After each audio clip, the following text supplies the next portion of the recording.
tickets. And then once again, please detach the stubs from the bottom, have ready for the train crew as they come through. Also, please advise the train crew if you wish to go out at the picnic room. This time of year, we only stop on notice from our passengers. The route which we're traveling on today is one of the oldest railways in the entire world. It was given to the Strasburg Railroad by the Active Pennsylvania Legislature back on June 9, 1832. For over a century and a half, our little railroad has been serving the community of Strasburg. This is definitely not an operation that sprang up yesterday. A generation of passengers have boarded our coaches before you folks did today. And as we exit our yard, you'll see coming up on the right left-hand side of the train, beneath the boosters of the Red Caboose Motel. That's one of the places in the entire world where you can spend a night sleeping in an authentic railroad caboose. And just a little bit further down that lane, you'll see the flagpole and tower of the National Toy Train Collectors Museum. Toy trains from the mid-1800s through today. Some of those are featured in 5 operating layouts. Fairview Crossing is next. Fairview.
Coming up on both sides of the train, the Cherry Crest Adventure Farm, home of the amazing maze.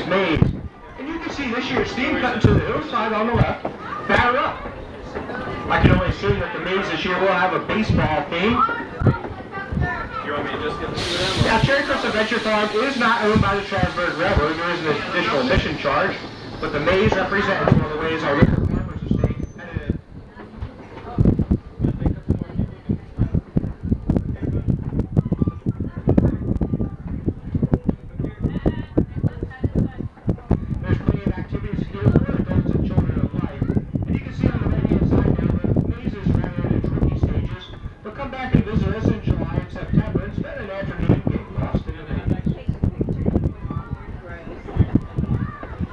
Station is next, Cherry Hill. Now the population at that station is about 17, more or less. A little bit more when we come into it, and a little bit less when we leave it.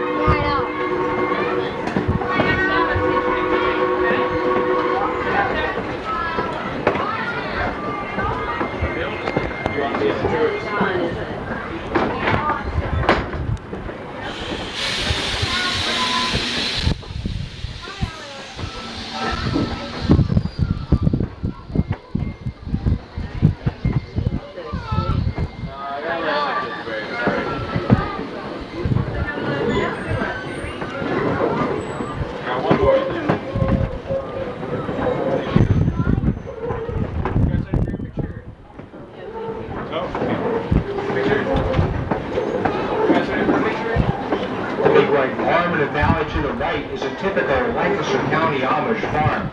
Neat, clean, but very plain. There are no curtains, no carpets, no electric lights, no radio, no television, no telephone, and definitely no automobile. This farmer drives a buggy and has many willing farm hands and animals to help with the hard work of farming. Now, in addition to dairy cattle, the produce may consist of corn, wheat, alfalfa, and that famous Lancaster County broadleaf tobacco. These are peaceful and prosperous people contributing greatly to the farm economy of Lancaster County, and we're very proud to have them as our neighbors. Now, currently we're passing Ross Area Picnic Road. We'll not stop in this direction, but we'll stop on our return trip back, as several passengers have noted they wish to get off at the picnic road.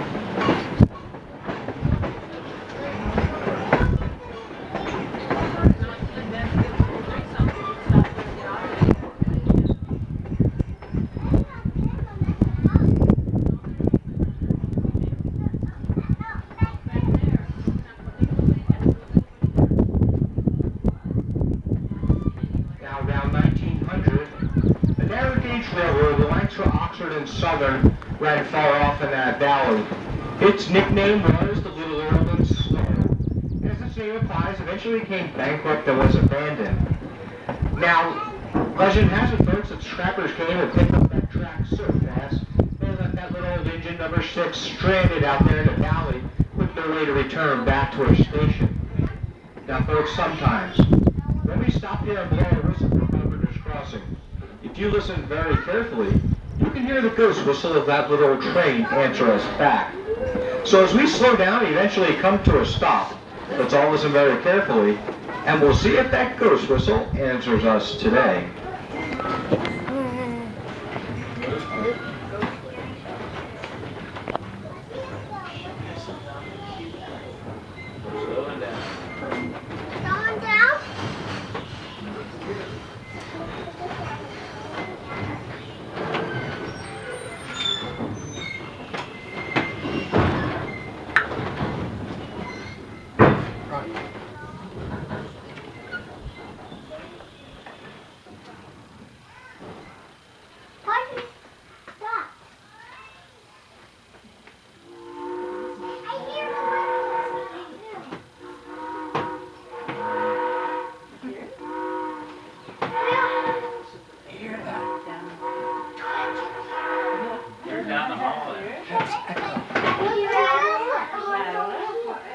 Did somebody say echo? No, folks, that's no echo. We pay that ghost $20 a day just to do that for us. And speaking of ghosts, that's Carpenter's Graveyard coming up on your left. Is there anybody on board for the graveyard? Incidentally, on the right-hand side, folks, that tan building there is an Amish school. There's one room, one teacher for grades 1 through 8. School's not in session right now. All the children are back home helping their family.